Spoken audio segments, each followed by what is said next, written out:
So as mentioned before, I will go ahead and introduce the York International team. First, we have Yujin Lee, who is the International Student Experience Coordinator, and she oversees the Orientation and Transition portfolio. As mentioned before, I'm Anika Black, and I'm one of the student coordinators for the International and Transition portfolio. And now we'll go into so in terms of the webinar outcomes, we'll take a look at a first-year student's academic calendar at York University. We'll look at some important deadlines, holidays, and academic terminology, and then we'll take a look at some helpful resources with some academic information. In terms of the agenda for today, we will be looking at a typical first-year student's journey at York University, some resources that are available for you as a first-year student. We'll have our question and answer session, and then we'll look at some of our upcoming webinars.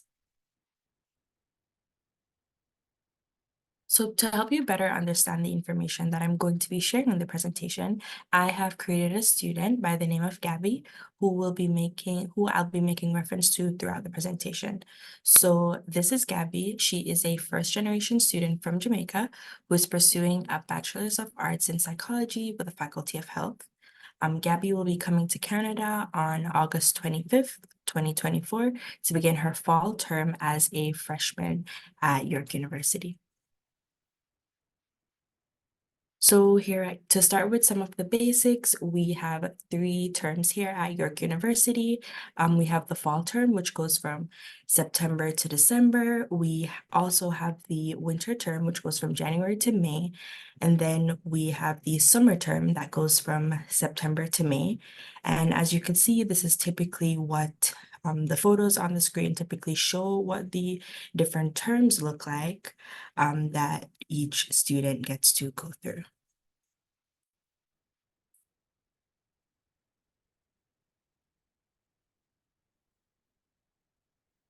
So as mentioned before, the fall semester runs from September to December, and then winter. So here are some basic things that we think that a student should always have during the fall semester. So the fall semester is really sunny. Some essential things that you need to have is a reusable water bottle, your sunscreen, a mini handheld fan would be really useful, and also a nice pair of sunglasses. In terms of the dates that would be useful for you to remember, we have residence move-in for international students, which is August 25th. We have the international and exchange student orientation, which happens on the 26th of August. And then with the international orientation, it really gives you an opportunity to meet other international as well as exchange students. You get to attend important information sessions on UHIP, which is the University Health Insurance Plan, and also immigration. You get to participate in a service fair with our on-campus offices. We'll have phone banks there, as well as we'll have phones companies there, as well as some of our banking companies. As part of orientation, we also do have a shopping trip to Walmart, which helps you get all your essentials. And then we're ending with a night at the break room, which is basically a mini arcade here on our campus when we return from the shopping trip. So this will all happen on the 25th of August. The day will be filled with a lot more. These are just some of the things that we thought would be really good to highlight. And then on the other hand, we have academic orientation. So this is really a chance for you to meet with your professors, meet with other department staff. You'll see academic advisors there and other students that are from your program. So academic orientation is an aspect of O Week where you'll get to become a part of the academic community here at York. And this runs from August 27th to the 2nd of September. So the first and probably most important deadlines that you need to be aware of as an international student are your financial deadlines. So I'll start by giving you a disclaimer. So the dates that I have placed on the slide, they're not updated because the dates haven't been updated by the university. So they will likely be released in July. However, we still really want you to get the information and really know just what to expect as a student coming to York University in your first year. So when the exact dates are released, they will be updated on the undergraduate, graduate fall, winter 2024-2025 important updates website. So first we have Labor Day, which is on the 2nd of September, and Labor Day is a public holiday that we have here in Canada. And then we have our first day of classes. Our first day of classes usually start in the first week of September, which is the 4th of September. And then we have the fall and year-long tuition fee deadlines, which is in the first week of September as well. The university offers two payment portals for you to pay your tuition. You could pay through the CIBC portal, or you could also pay through Canva. So another finance that we have due around this time is also fees for your residence charges and your meal plan. They're due in the first week of September. And then the last date that you have to really drop a course with the permission of an instructor would be mid-September, so around the 15th, somewhere around the middle of September. And then the last date for you to add a course with the permission of an instructor is around the end of September. So it's really important for you to distinguish between adding a course with the permission of your instructor versus adding it without their permission. Another important deadline we have is the UHIP coverage period, which goes from the 1st of September to the 31st of August. And just an important thing to remember, if you're adding coverage for any of your dependents, it is mandatory and it should be done so within the first 30 days of their arrival in Canada. If not, then unfortunately, a late fee of $500 will be applied to the UHIP policy. So to continue our focus on more money matters, the table that you're looking at right now, this is called your refund table, which is basically just created to help you to understand the amount of refund that you could receive depending on when you drop a course. So just a disclaimer again, this is just what the table looks like. The dates will be different for fall 2024 as we took this table from fall 2023. But we just want you to have an idea of what to expect in terms of getting a refund. So the table is only for explanation purposes, and these dates are not accurate. So for now, we are going to focus on the left column that includes the percentages and the fall term column, which the dates are September 6th to December 20th. Since this would be the term that Gabby and potentially yourself will be enrolled in. So we previously talked about deadlines for dropping courses. I mentioned in the previous slide, and this is where all that would come into play.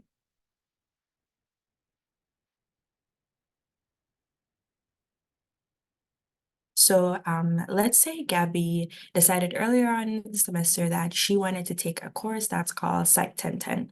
So Psych 1010 is Introduction to Psychology.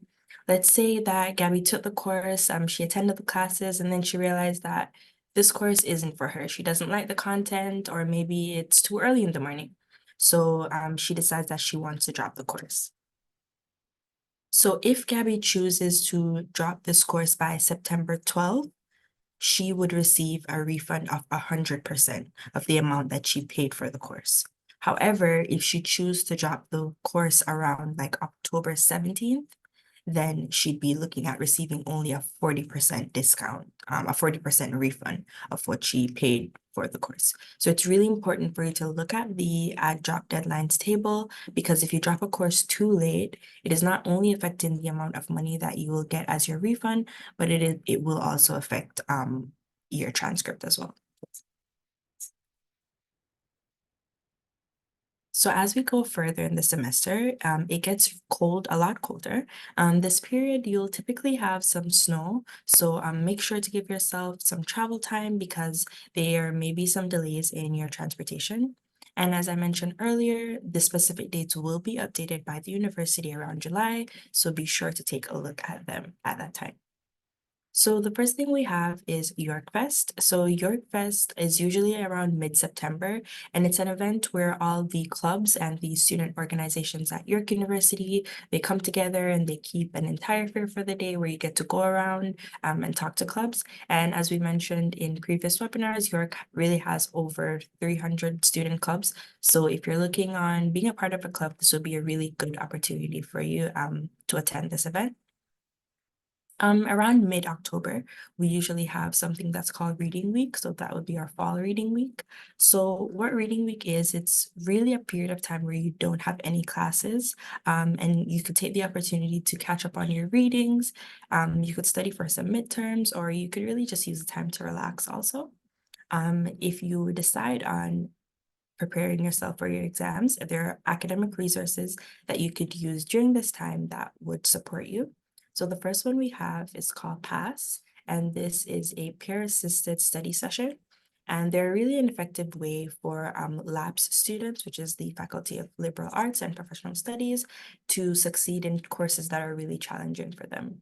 So they offer free study sessions. You'll work as a team with other students to really break down complex ideas and work smarter and faster for studying for your exams. You look at study methods and you'll also get a chance to practice some problem solving questions.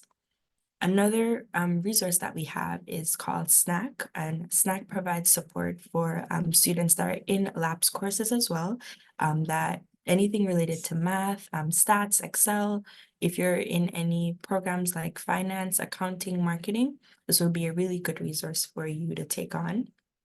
The goal that SNAC has is really just to help students to become experts in anything relating to math concepts, whether it is linear algebra or really more complex stats kind of questions. Another resource that we have is ELS, which this really helps you to improve your English language skills. They offer support for reading, writing, speaking, anything that is related to English, and the experts are there and they're ready to help you to better understand your assignments. So important thing to note is that they do not edit your work. It is really just to help you to improve your current English language skills and to learn new skills as well. And then another resource that we have is the Writing Center. So if you want to enhance your ability to produce really good academic and professional writing, then this writing support program is really good for you. They support you in your writing and your reading skills as well. Another holiday that we have is or public holiday called Thanksgiving. So Thanksgiving is usually will be on the 14th of October. And then we have the last day to drop a course without receiving a grade. Usually happens around late November. And then the course withdrawal period, it happens around early December. So it's really important to note that for the course withdrawal period, if you choose to drop a course in this period, then you will be getting a grade of W on your transcript. So this is why I mentioned earlier that dropping a course, it won't only affect the amount of money that you get back as a refund, but it will also affect your transcript depending on how early or how late you drop that course. So in the middle of the semester, as we tend to approach winter, there are tons of things that you could do. This is usually the time that I take to meet with my academic advisors just to make sure that I'm on the right track for the upcoming semester. So that is also something you could consider doing during this time. So here are some ideas. So the first thing I would recommend is looking into housing options for the semester that is coming up. You could either decide to stay on campus, or you could apply to do off-campus housing as well. That is really useful. The next thing is booking an appointment with your academic advisor. As I mentioned before, this is something that is really helpful that I usually do around this time, just to make sure that I'm on the right track with my degree. Another thing that you could do is travel. You could book flights, whether it is to go home to see your friends and family, or if it is to stay in just see around Canada. There are tons of things to see, but it's really important to purchase your tickets beforehand because during this time tickets really do get a bit expensive. So this would be something important to do. Another thing that you could do is consider to apply for summer jobs or internships. A lot of the positions, especially if you're coming in research related, they open their applications in December, and their applications are usually due for January, February for you to do an internship in the summertime. So from my experience with applying for research internships, this is how it usually goes. So I also spend my December looking at different applications from different hospitals or different areas where I'm able to do some research, and then I apply for summer intake. So towards the end of the semester, it gets even colder than it was before. So this would be a really good time for you to get your winter gear, pull out your scarves, your snow boots, and a really warm winter jacket. And try to layer up because it does get really, really cold here in Canada. As somebody who is from a tropical island, I could tell you it gets really cold here. It could go as low as -1 degrees during this time. So it's really important for you to layer up and be warm. And now I just have a few more important deadlines to share with you. So, your fall classes, they usually end early December. And the fall study period is usually early December as well. So what the fall study period is just one day, you get one single day to really study. It's mandatory for you as a university students to have a day off before the exam starts. You could use it to rest or you could use it to prepare for your exams since it really is only one day. And then early to late December, we have our fall exam period. And then we also have a Christmas break, which usually happens after the exam period ends. And then now, so that is all of December, and now we'll be moving on to January. So in January, the winter semester begins, and this is usually the first Monday in January. So it'll be like the first week of January. And there are also deadlines for the first and the second half of your residence and tuition fees. So again, be sure to keep these dates in mind once these dates are released by the university. Some other important dates that we have for adding a course with and without the permission of your instructor. This will likely be mid to late January, depending on when the dates are released. And then just as a reminder, your UHIP coverage period, it goes from September to December, and it is mandatory to add your dependents and within the first 30 days of their arrival in Canada. If not, then you'll have to pay the $500 late fee. So the first event that will have winter 2025 is usually Culture Fest. So what Culture Fest is, it really is an event that celebrates all the cultures. As you know, Toronto is a very diverse city. York University is a very diverse school. So we usually celebrate all the diversity that we have through food, art, fashion, and tradition. So the event is usually one of the highlights of the winter semester. And as a foodie, I could tell you that I never miss this event because I always want to make sure that I am front and center to explore all the different cuisines that are usually here at this event. So another thing that we have coming up in the winter is usually our winter reading week. So I mentioned previously what reading week is, and it happens in mid-February. It's the same concept as the fall winter reading week. So you use your time to catch up on work, to prepare for your exams. In terms of your exams, what some professors usually do is they usually have midterms before the reading week, while other professors have midterms after the reading week. So you'll use this information to sort of gauge how you spend your reading week. For example, I used my last reading week to explore Canada with my mom. She came from New York and visited during my reading week, and all my exams were done. So I didn't do anything during reading week, but just spend time with my mom and enjoying that time. But there are also times when I've had to use reading week to actually study for exams. And then I also had times when I just use reading week to sleep and probably catch up on movies and all that stuff. But again, you gauge this by really what your professors are doing. So you wouldn't use reading week to be exploring Toronto if you know that you have exams coming up. Another date that we have is February 17th, which is a public holiday in Canada. It's called Family Day. It's a day where you get to spend with your family, basically.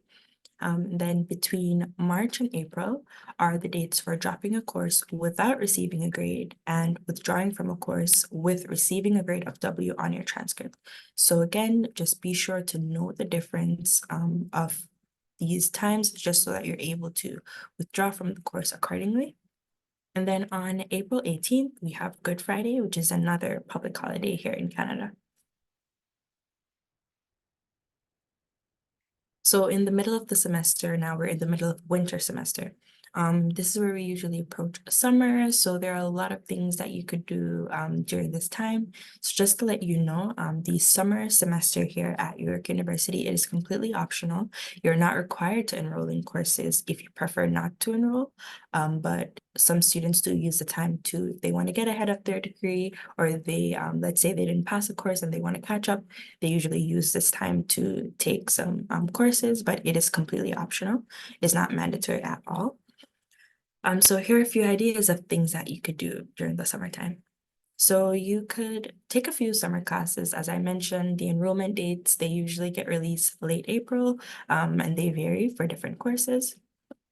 It also is a good time to book an appointment with your academic advisor, just to see if you're up to date with your degree and you're really fulfilling your requirements before graduation. This would be a really good time to do that. You could also book a flight to go home to visit your family and friends. And again, try to search for those tickets early because it's going to be summer, which means that it will likely be expensive. You could also travel around Canada as well, because there are lots of things to see in Canada. And then you could also apply for summer jobs or internships. So for internships, we have Global Learning here at York International, and they have a variety of summer internships that are abroad, that you, as an international student, you could take advantage of going to these different internships. For example, I went on a global internship over the summer. Last summer, I went from May to August, and I spent my internship in Barbados. It was really, really good. I got to be at the beach every day. I got to learn a lot of transferable skills with the organization that I worked with that I am now able to apply with my job here at York International and also in my volunteer positions and even my studies as well. So the main takeaway from this is really that there are a lot of opportunities for you as an international student that you are able to engage in. So I really, really recommend that you take advantage of that. Another thing that you could do is apply for on-campus jobs. They're called work-study positions. You could apply for those as well during this time. If you need help with creating your resume or interview prep, looking at CVs, cover letters, you could visit the Career Center. And the Career Center will help you with that. And just a reminder, all the links are being placed in the chat, so you could visit these different websites just to get to know a little bit more. So I just have a few more dates that you need to make note of. So winter classes, they end early April, and then you have a winter study day again. And then early to late April, we usually have our winter final exams. So now would be like the final exam season that we have here at York. So that was a lot of information and a lot of dates. So now Gabby is done with her first year at York University. I showed you what it looked like from the fall to the summer to the winter and back around again. So hopefully you're able to get a lot of information from that. So the main things to take away is you could help to prepare yourself more by just really paying close attention to dates and deadlines. It's really, really important. And just as a reminder, the dates that were shared in the presentation, they're not accurate. So go on the website, check the website about June, July to be able to see the accurate dates. And then the amazing thing about being a student is that if you have a question, it is very, very highly likely that another student has the same question. So the best thing that you could do is ask questions. Ask questions because the university has so many resources to support you on your journey here as a student. So take advantage of that. And if you have any concerns, always, always ask some questions. And asking your peers is a really good place to start. So I hope with all the information, you had the opportunity to get some insight on what your first year would look like as an international student, what your journey will be like, and all the resources that are available to you as an international student. So now we have our Q&A session. I'll give you an opportunity to put any questions that you might have in the Q&A section, and then we'll go ahead to answer them. So I see that we have a few questions already.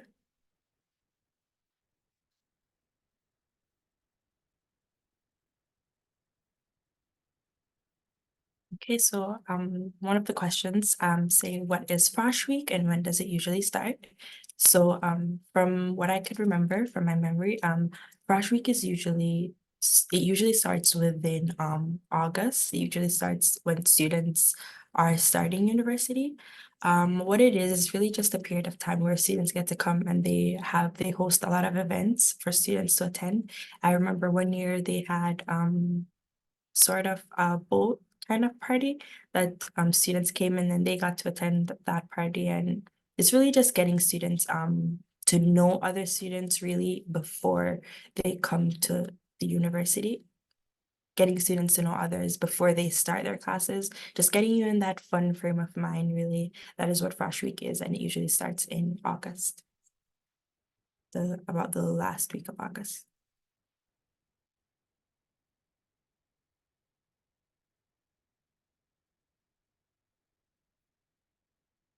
So another question that we have here says, what are the changes in the timeline for the engineering block course layout?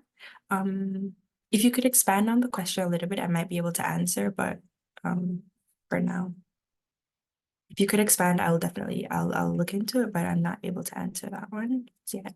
And then another question that we have is, how do we register for orientation? So that's our orientation. We will be releasing more information on orientation in the coming webinars, and you'll be able to register and attend.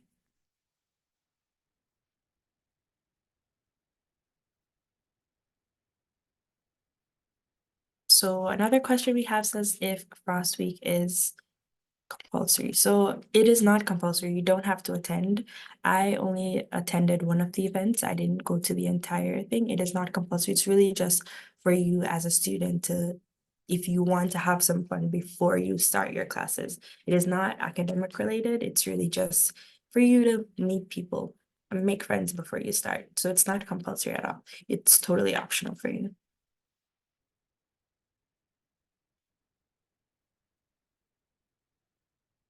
Another question that we have, are there any websites or resources you'd recommend for finding off-campus housing? So for off-campus housing, we definitely have some resources that we shared in one of our previous webinars on our Pre-Arrival website. So what I'll do for that question, I'll attach the link that you'll be able to find the pre-arrival webinars, and in that webinar we have a resource guide. The resource guide really goes through all the different options that you could take as an international student in terms of off-campus housing. Just a disclaimer, we're not endorsing, but you do have the option. We'll just provide you with the information through the resource guide. So I'll attach that in the chat for you.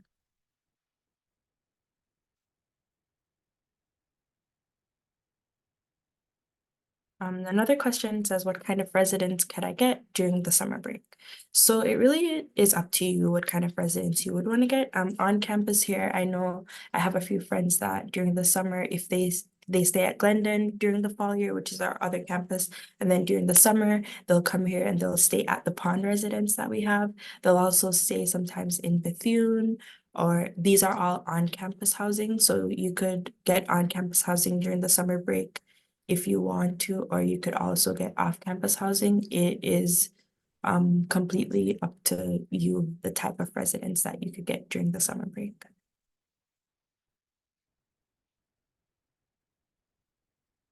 That could be off campus or on campus.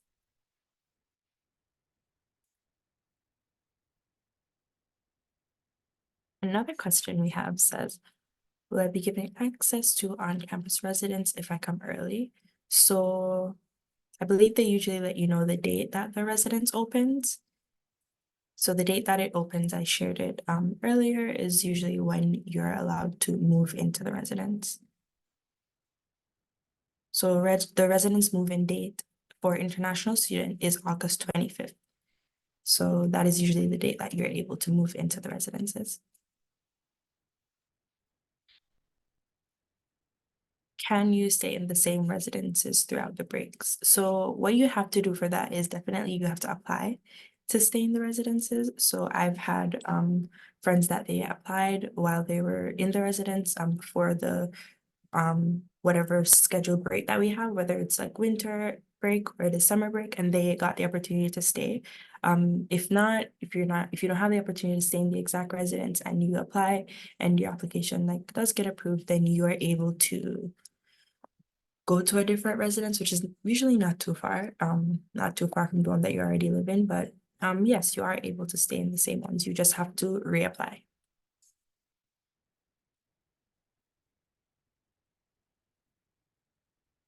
Thank you for these questions. These are really good questions.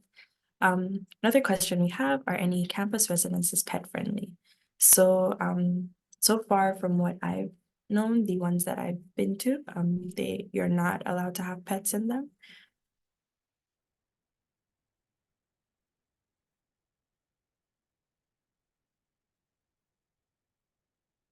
From the ones that I've seen so far. Thank you so much, everyone, for these questions. These are really good questions.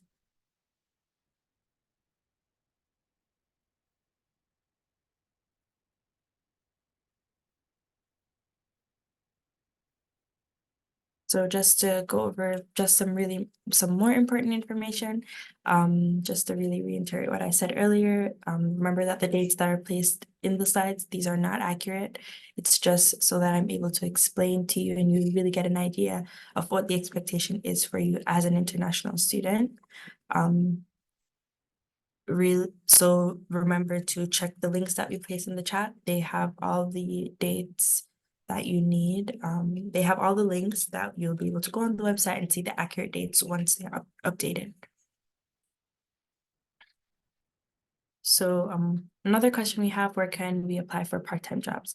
So you're able to apply for part-time jobs if you go on the York University. We have our career portal where you get to see a variety of the jobs that are available, some off campus, some on campus. That would be a really good place to start as a student. Another question we have, will York guide us in obtaining a SIN number, bank account after arriving in Canada? So this is why orientation is really, really good for you to attend, because orientation, we have at our service fair, we have different partners that are there from different banks. We have banks, a variety of banks, and they're there, and they'll basically help you to open a bank account. In terms of the SIN number, after orientation, we usually have a SIN clinic, which is held at York International. You get to come in, and there are people from Service Canada that are here, and they help you to apply for your SIN number. So this is why it's really, really good for you to attend orientation, because you'll get to handle most of those things on the day of. So the SIN clinic is usually after orientation, but your bank accounts, those are at orientation.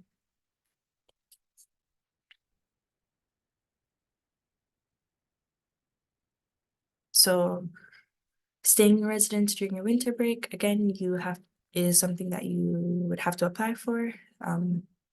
In terms of staying in residence during the winter break, you'd have to apply to stay in residence for that time.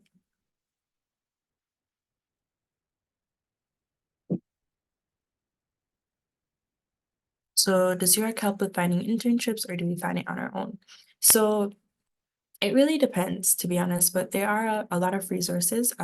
So for me, because I'm a psychology student, my internships that I do are research related. So usually I go out and I find my own internships. However, there are professors, some of your professors usually do share a lot of information, and York does share a lot of a lot of emails, especially during the time when they know that the application's open for different organizations that usually do have internships.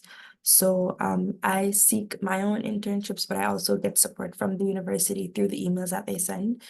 If you're looking for an internship that goes abroad, so like a global internship, and then York International would support you with that in terms of like going to another country and like working in one of their organizations.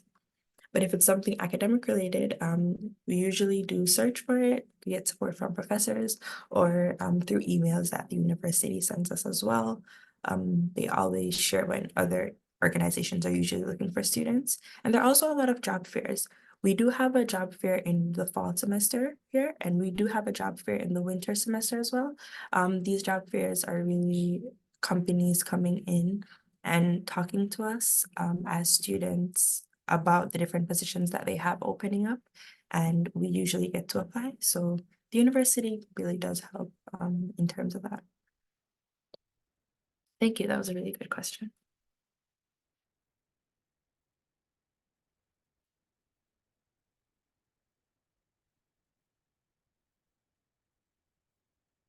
Yeah, so remember all your important dates, checking your website, making sure that you're noting when to drop courses, when to add courses. Remembering that if you drop a course and it's not within the timeline, then you'll likely be getting a W on your transcript, which would probably make you want to drop the courses at an earlier date as well. So another question we have is, I booked an appointment with an academic advisor after accepting my offer. What can I expect at the meeting? It's a really good question. So what I'll say is, when meeting with an academic advisor, I'm pretty sure there was a section that you had to like input the kind of questions that you had. So what the academic advisor usually does for me is, I have my questions that I go in with, and then they'll usually start by going through your questions, and it's likely to be a Zoom meeting. They'll share their screen with you. They usually do start with your degree progress report, which you have access to.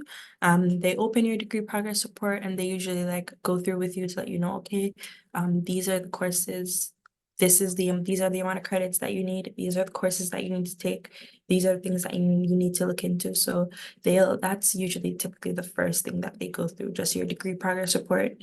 And then the other things that they'll go through, it really depends on the types of questions that you have. For example, when I go in, I usually have questions about what could I do to get certain opportunities. Like if I'm looking for research opportunities, I'll typically ask, how could I find some research? If it's career related questions, I usually ask those as well. If it's anything regarding my GPA, they do help you in terms of just going through to see, okay, if this is the GPA that you want to achieve, these are the things that you could do. They help you with it is tailored to the types of questions that you have to ask them. If it's course related as well, sometimes academic advisors recommend some professors that they think would be really good for you to take a course with too. So that is another thing that they help with. So you could expect really that kind of thing, sharing your screen, them sharing their screen and giving you all the information that you requested.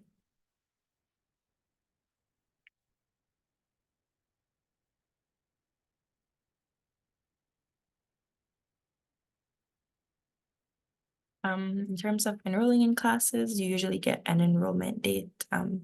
Your enrollment date is personalized, so you'll have an enrollment date. So as a student, you'll know when you're able to enroll in your classes.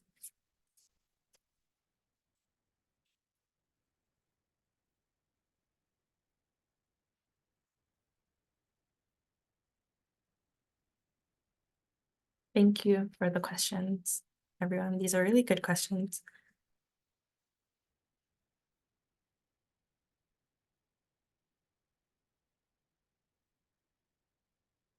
In terms of the residence option, it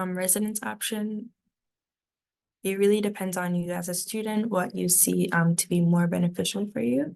If you think it would be better for you to be on campus or off campus, it's just as a student, you weighing the pros and the cons and seeing what would better fit your budget, as well as time wise, as well as where you live, as well as the types of classes, the times that you have your classes as well. It would be really good to consider when wanting to choose if you want to live on or off campus.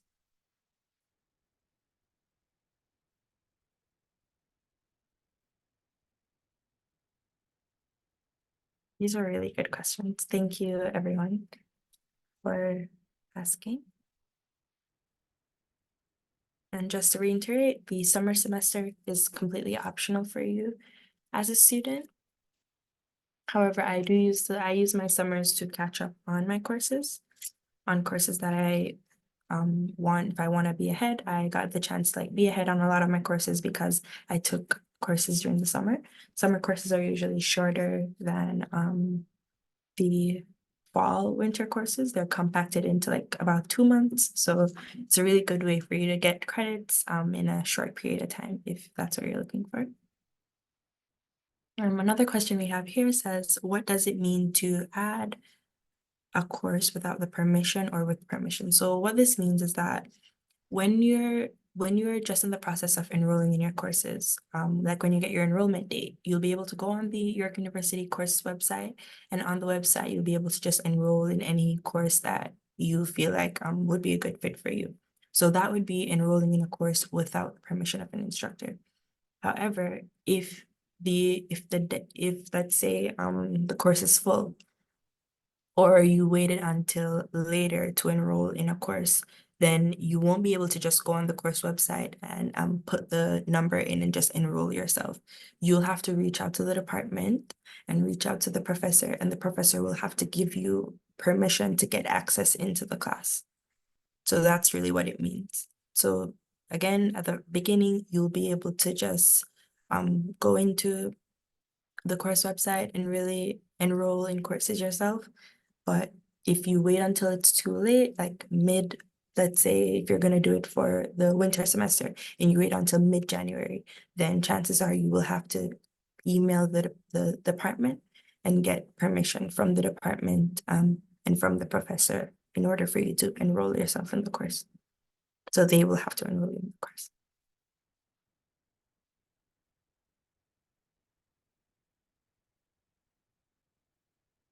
Thank you so much for all the questions.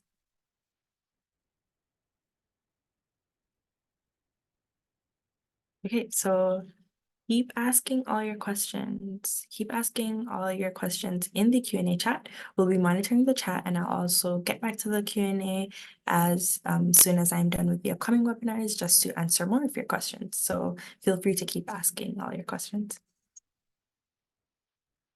So now we will take a look at our upcoming webinars and some upcoming events that we have.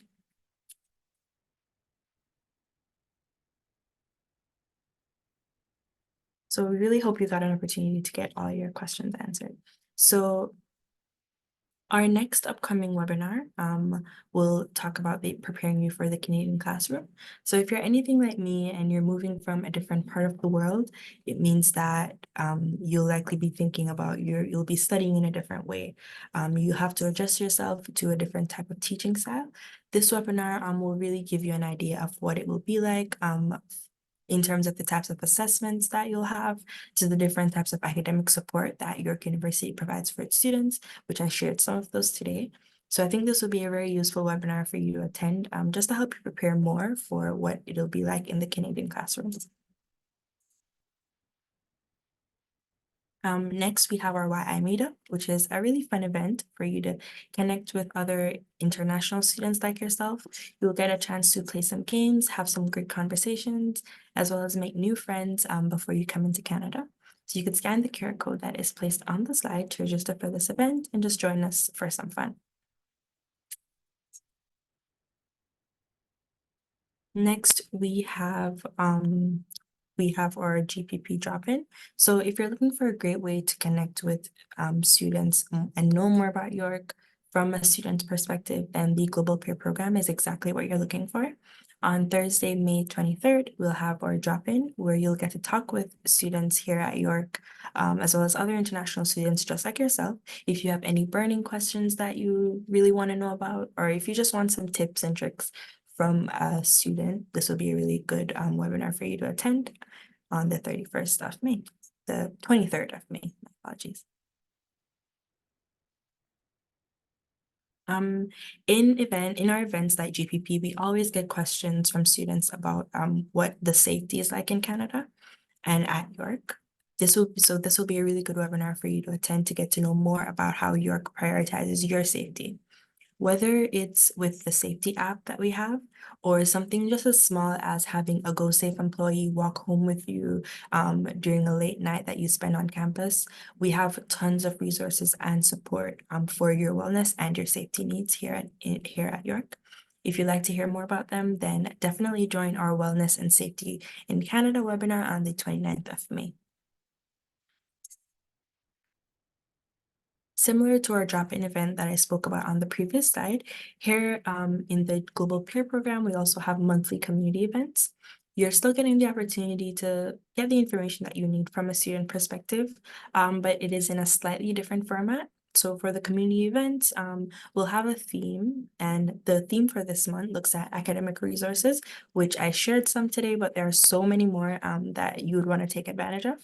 And the mentors will basically just share their personal experiences with you about different resources that they've used, which really help them to succeed in all their courses, which will be really helpful for you, like as an international student, to know more about these resources and how York supports you academically. Here we have our event calendar, and that tells you about all the different dates and times for the different events, and you're also able to register for the events at the event calendar. Please take some time to follow us on social media so that you could be extra updated with our future webinars and events. Before we end today's webinar, let's take a quick look to see if we have any more questions, any more last minute questions. This is also your opportunity to ask any more last minute questions. Okay, there are no questions.